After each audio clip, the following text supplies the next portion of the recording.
आज हम देखने वाले हैं आप लोग का मैथ्स का एक बड़ा ही प्यारा सा चैप्टर जो है linear equation in one variable, जो आपके बुक में अलग अलग नाम से रह सकता है। सिंपल इक्वेशन और लीनियर इक्वेशन कुछ भी रह सकता है, बट इसका नाम प्रॉपर अगर मैथ्स में देखा जाए तो linear equation in one variable रहेगा। और ये बहुत इंपॉर्टेंट चैप्टर है बेटा, बहुत इंपॉर्टेंट चैप्टर है आगे के लिए, 8 के लिए, 9 के लिए, सबके लिए। तो अच्छे से समझना है आप लोगों को कि linear equation in one variable होता क्या है भाई, पहले तो ये समझेंगे, फिर उसको सॉल्व करना ज़्यादा इंपॉर्टेंट है भाई। सॉल्व करना the most important things to solve the linear equation, उसको अच्छे से समझना यार। ठीक है बच्चा लोग, चलो भाई। तो पहले हम लोग ये समझते हैं कि ये लीनियर इक्वेशन वन वेरिएबल किस चिड़िया का नाम है ना। तो पहले समझते हैं, फिर हम लोग आगे इसमें बढ़ेंगे। सबसे पहले मैं बात करूं कि अलजेब्रिक एक्सप्रेशन की, अलजेब्रिक एक्सप्रेशन की, इसे मैं पूरा लिख दे रहा हूं जरा। अलजेब्राइक एक्सप्रेशन, आप एक चैप्टर अलजेब्राइक एक्सप्रेशन पढ़ चुके हो, ठीक है। अब उस अलजेब्रिक एक्सप्रेशन में आपने ये बिल्कुल पढ़ा होगा कि 3x अगर कहीं लिखा हुआ है +5, तो ये एक अलजेब्रिक एक्सप्रेशन है। थोड़ा सा जितना जरूरत है इस चैप्टर में मैं उतना ही बात करूंगा। अलजेब्रिक एक्सप्रेशन के बेसिक्स में नहीं जाऊंगा मैं, क्योंकि वो उस चैप्टर में पढ़ना है आपको, ठीक है। तो मैं ये कह रहा हूं कि 3x + 5 जो मैंने लिखा वो एक अलजेब्रिक एक्सप्रेशन है बच्चा, ठीक है बेटा। 3x + 5 एक अलजेब्रिक एक्सप्रेशन है। तो जब हम एक अलजेब्रिक, इसमें अगर मैं पूछूं कि इसमें कौन सा है वेरिएबल, कौन है, तो बोलोगे सर इसमें तो x वेरिएबल है, तो बिल्कुल बोलेंगे भाई x वेरिएबल है। इसमें मैं काउंट करने बोलूं तो कितने वेरिएबल, तो एक वेरिएबल जो कि x ही है। तो पहले तो ये समझिए कि ये एक अलजेब्रिक एक्सप्रेशन है, this is an algebraic expression. जब इस अलजेब्रिक एक्सप्रेशन को हम किसी के इक्वल कर दे, आइदर जीरो और एनी कांस्टेंट, अनदर कांस्टेंट, या एनी कांस्टेंट, कोई भी कांस्टेंट के, या फिर कोई भी दूसरा अलजेब्रिक एक्सप्रेशन के, कुछ भी रह सकता है। तो मतलब बीच में ये सिर्फ इक्वल टू रहना चाहिए, ये इक्वल टू रहना चाहिए। और उसके बाद यहां पर कुछ भी बस अलजेब्रिक एक्सप्रेशन कांस्टेंट या जीरो लगा हुआ हो, तो इस पूरे को हम इक्वेशन कहना शुरू कर देते हैं बेटा, ठीक है बेटा। जब हम बीच में इक्वल टू का साइन लगा दे, जब एक algebraic expression, when an algebraic expression is equate to 0 or any other constant and any other algebraic expression known as equation, ठीक है बेटा, ठीक है भाई। ये इक्वेशन है, मैंने इसको इक्वेशन कह दिया। अब याद करो, आपने अलजेब्रिक एक्सप्रेशन में डिग्री की भी बात पढ़ी होगी। डिग्री क्या होता है, जिस अलजेब्रिक एक्सप्रेशन को, या यहां पर जो अलजेब्रिक एक्सप्रेशन आपने लिखा है, उस अलजेब्रिक एक्सप्रेशन का डिग्री अगर यदि 1 है, डिग्री का मतलब x का पावर, बेटा x का पावर यहां 1 है ना, x का पावर यहां 1 है ना, तो x का पावर 1 तो वही डिग्री। और इधर भी जो भी अगर दी अलजेब्रिक एक्सप्रेशन है, तो उस अलजेब्रिक एक्सप्रेशन की भी डिग्री 1 ही होनी चाहिए। तो जब डिग्री 1 है तो जिस एक्सप्रेशन की डिग्री 1 होती है उसको हम लोग लीनियर पॉलिनोमियल कहते हैं, या लीनियर अलजेब्रिक एक्सप्रेशन, क्योंकि अलजेब्रिक एक्सप्रेशन एक तरह का पॉलिनोमियल ही कहलाता है, हायर क्लासेस में आप पढ़ोगे। तो अभी बस इतना समझिए, इसकी डिग्री 1 है ना यार, ये अलजेब्रिक एक्सप्रेशन जिसकी डिग्री 1 है ना, बीच में इक्वल टू आया तो इक्वेशन कहे कि नहीं कहे, और बीच में अगर यदि इसकी डिग्री 1 हो गया तो इसी डिग्री 1 के चलते इसका नाम हो जाता है लीनियर। लीनियर का मतलब होता है डिग्री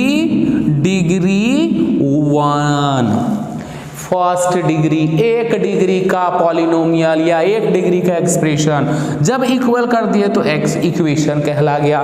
तो इसीलिए हम इसको लीनियर इक्वेशन कहेंगे। क्या कहेंगे बेटा? लीनियर इक्वेशन, है ना? इतना प्यार से तो बताओ यार, समझ में आ रहा है? बिल्कुल आ रहा होगा यार, गारंटी है ना, भरोसा है हमें। लीनियर इक्वेशन कह दिए। अब बेटा हम बोले कि यहाँ जो हमारा x है वो एक ही वेरिएबल है ना, दूसरा y तो नजर नहीं आ रहा, या तीसरा कोई दूसरा वेरिएबल तो नहीं नजर आ रहा है, केवल और केवल एक ही वेरिएबल नजर आ रहा है ना। और इधर अगर 0 है कांस्टेंट रहेगा, और इधर जो एक्सप्रेशन अगर मान लो एक्सप्रेशन के भी इक्वल है तो वहां पे भी x ही होना चाहिए, दूसरा नहीं आना चाहिए। मतलब पूरे के पूरे इक्वेशन में x के अलावे कोई दूसरा वेरिएबल ना हो, तो एक ही वेरिएबल ना हुआ, इसीलिए हम इसको कह देते हैं, क्योंकि ये लीनियर इक्वेशन एक वेरिएबल, इसीलिए इसका नाम हो गया linear equation in one variable. बेटा लोग समझ में आ गया? इसीलिए इस पूरे को तो एग्जाम्पल में आप समझ सकते हो कि जैसे हम 3x + 5 को ही रहने दिए = 7 कर दिए यार। कुछ भी इक्वेशन लिख दो, यहां पे बीच में इक्वल टू रहना चाहिए, इसकी डिग्री 1 होनी चाहिए, और एक ही वेरिएबल, आपको एक के वेरिएबल का पढ़ना है। अभी 8 क्लास में भी एक ही वेरिएबल का पढ़ना है, आपको चिंता नहीं करो, है ना। तो ये जो एक्सप्रेशन लिखा, ये जो इक्वेशन लिखा है, क्योंकि इक्वल टू है तो इक्वेशन हुआ, एक वेरिएबल है तो लीनियर इक्वेशन, तो और यहाँ पे एक वेरिएबल है तो ये डिग्री 1 है तो लीनियर इक्वेशन, और एक वेरिएबल हो गया तो this is a linear equation in one variable. तो ये हुआ, और ETC यार बहुत सारा। अब क्या देखो, ये भी हो सकता है, हमने लिख दिया 2x + 3 = 0 लिख दिया, 0 के भी इक्वल। बोलोगे सर 5x + 7 = हम नहीं लिख सकते हैं, 3x + 2 लिख दो यार। ये एक अलजेब्रिक एक्सप्रेशन दूसरे अलजेब्रिक एक्सप्रेशन के इक्वल हो गया। तो यहाँ पे भी ये भी एक लीनियर इक्वेशन हुआ। अब याद रखने वाली बात ये है कि = के देखो एने वाला और एने वाला 2 पार्ट में बट गया, नहीं लीनियर। ये जो = है उसके इधर और एगो उधर, तो इधर वाला कहते हैं LHS, known as left hand side, है ना, लेफ्ट हैंड साइड। अब बोलोगे सर तो इधर लेफ्ट है इधर राइट है। अरे भाई ऐसे देखो, ऐसे हमको देख रहे हो, मैं हमको पीछे ना देखना, यहाँ देखो, इधर वाला लेफ्ट साइड, इधर वाला राइट साइड, इसीलिए कहते हैं इसको लेफ्ट हैंड साइड, और इसको कहते हैं RHS, राइट हैंड साइड। इतनी बात क्लियर है बेटा? तो ये बात हो गई कि हम लोग linear equation in one variable होता क्या है। ठीक, तो हमने ये समझ लिया विथ एग्जाम्पल। ठीक, अब हम लोग आगे सीखेंगे कि जब भी कोई इक्वेशन होता है तो उसका एक सॉल्यूशन भी होता है। मतलब आगे समझते हैं, पहले इसको मिटा लेते हैं भैया, लिख लो, पहले स्क्रीनशॉट ले सकते हो यार, कोई खास नहीं, बस समझने के लिए ले सकते हो, डिफिनेशन वगैरह की जरूरत नहीं है। जो समझाया वो समझो, कॉपी भरने से अच्छा है दिमाग को भरो, जो मैंने बताया उसके बारे में सोचना है, कॉपी नहीं भरना। ठीक है बेटा, जो जरूरत है वो लिखो, पर ये स्क्रीनशॉट ले लो, लिखा हुआ रहेगा, आपको समझ में आएगा। आगे बढ़ते हैं। तो बच्चा लोग अब हम देखेंगे solution of linear equation in one variable होता क्या है, या फिर solution of linear equation in one variable ये होता क्या है। आज हम इस वीडियो में सिर्फ इंट्रोडक्शन देखने वाले हैं, और इंट्रोडक्शन बच्चा अच्छे से समझना, और अच्छे से समझ गए ना तो आगे जब हम लोग उसको इक्वेशन को सॉल्व करेंगे बाय डिफरेंट मेथड्स वो अच्छे से समझ में आ जाएगा। तो पहले अब देखते हैं सॉल्यूशन क्या होता है। बेटा अगर यदि मैं बोलूं कि 3x बराबर 12 ऐसे ले लिया, समझने के लिए आसान सा इक्वेशन लिया है 3x = 12। तो भाई आपको तो ये समझ में आ ही जाना चाहिए ना बेटा कि 3x का क्या मतलब है। अच्छा सर तो अलजेब्रिक एक्सप्रेशन में बताए हैं 3x का मतलब 3 × x है, 3x का मतलब 3 × x। तो अब इसका क्या मतलब हुआ, इसका मतलब तो यही ना हुआ बेटा कि 3 को x से मल्टीप्लाई करो तो 12 आना चाहिए। तो भाई बताओ x क्या होगा, x के जगह पे क्या रखे कि वो 12 आ जाए। तो सब बोलेगा जोर से सर x के जगह पे 4 रख दीजिए, x के जगह पे 4 रख दीजिए। तो x के जगह पे 4 रखेंगे तो 3 × 4 बराबर 12 जो कि RHS के बराबर है भाई। तो हमने क्या देखा, हमने ये देखा कि x के जगह पर 4 रखें तो ये जो LHS यानी कि इधर आप लाए तो ये भी 12 और ये भी 12, वो इक्वेशन को क्या किया सेटिस्फाई किया। सेटिस्फाई का मतलब LHS और RHS इक्वल हो जाना। तो अब अगर यदि x का वैल्यू आपने 4 पुट किया तो 3 × 4 यानी 12, इधर भी 12 हो गया, इधर भी 12 हो गया। तो x का वैल्यू क्या हो गया, x ये जो LHS और RHS इक्वल कब आया, जब x का वैल्यू आपने 4 रखा।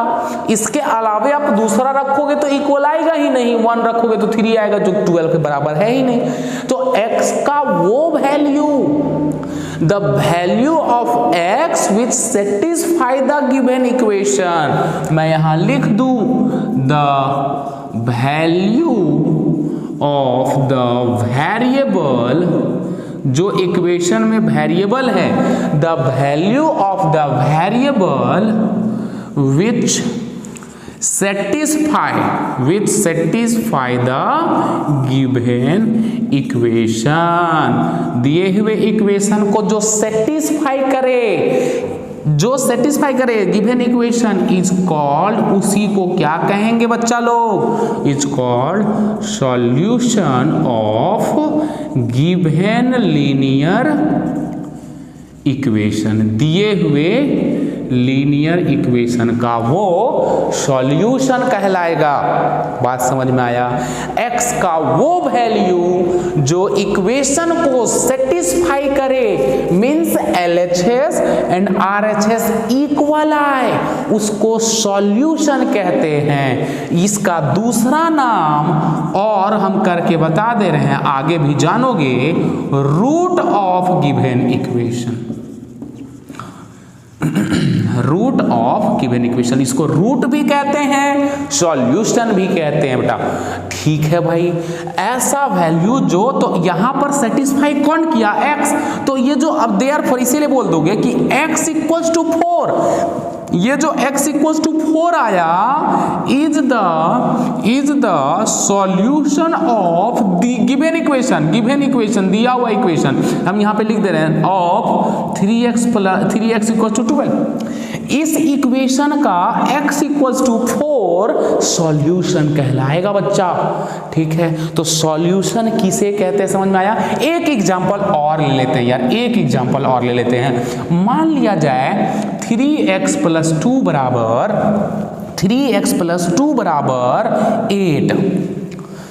तो यहां पे बताओ x की वैल्यू, तो x की वैल्यू अब आप चेक करोगे। देखो यही x की वैल्यू तो मुझे निकालने के लिए सीखना है, अभी मैं डायरेक्ट आपको सिर्फ समझा रहा हूं कि सॉल्यूशन होता क्या है, तो आपको ये समझना। बाकी यही x का वैल्यू हम निकालने के लिए अलग अलग मेथड सीखेंगे आगे। तो यहाँ पे अगर यदि हम अभी डायरेक्ट हम पुट कर रहे हैं x इक्वल टू 2, अब x इक्वल टू 2 पुट किए तो यहाँ पर देख रहे हैं क्या हो जाएगा LHS, देखो तो LHS क्या हो जाएगा 3 इंटू 2 प्लस 2, 3 2 जा 6 और प्लस 2 8। क्या ये RHS के इक्वल नहीं आ गया? क्या ये RHS के इक्वल नहीं आ गया? आ गया ना भाई। तो ये जो x इक्वल्स टू 2 है ना, वो इस इक्वेशन का क्या कहलाएगा बेटा? सॉल्यूशन कहलाएगा, रूट कहलाएगा। बात समझ में आया? क्लियर हुई बात? तो सॉल्यूशन वो होता है जो इक्वेशन को सेटिस्फाई करे। क्लियर है बच्चा लोग? एकदम आराम से, उम्मीद है समझ में आ रहा होगा यार। आ रहा है ना? आ रहा है? अगर यदि समझ में आ रहा है तो कमेंट में लिख देना यार कि यस सर पूरी तरह से समझ में आ गया एकदम। तो ये चीज तो सॉल्यूशन के बारे में जान गए।